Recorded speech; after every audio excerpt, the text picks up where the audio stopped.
అసలు బతుకమ్మ లేని ఒక తెలంగాణ తల్లి విగ్రహాన్ని చూసుడు అనేది ఎందుకో నాతోనైతే అయితే లేదు. చాలా మంది కూడా బహుశా నేను అనుకుంటున్నా అట్లే ఉండుంటది.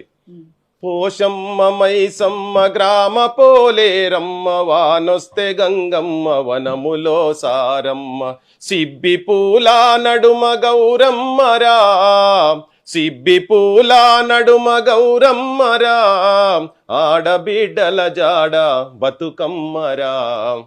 ఇట్లా బతుకమ్మ అనేది నువ్వు ఏ ఇంటికి పోయినా ఏ పల్లెకు పోయినా తెలంగాణ సంస్కృతిని ఉట్టి చూపేటువంటిది బతుకమ్మ పండుగ.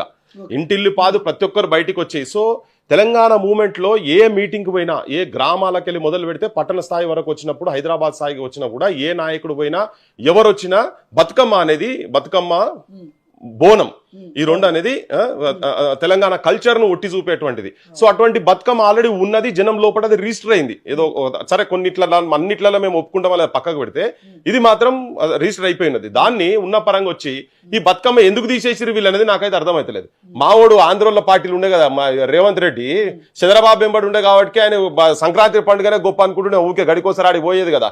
ఈ పతాల క్లబ్లు లేకపోతే కోడి పంజాలు చూసేసి వాటి మీద ఏమైనా ఇన్ఫ్లుయెన్స్ అయిందో ఏమో నాకు అర్థమైతలేదు. కానీ ఆయన దాంట్లో ఉండి ఇది మర్చిపోయిండేమో అనిపిస్తుంది నాకు. సో అది కావాలి, బతుకమ్మ కావాలి. ఇలా ఎవరిని అడిగినా మీరు ఎక్కడ ఏ మారుమూల ప్రాంతాల పోయి మీరు అడగండి తెలంగాణ తల్లి అంటే మాత్రం బతుకమ్మ లేకుంటే ఎట్లుంటుంది. నేను కూడా కొన్ని వందలాది మందితో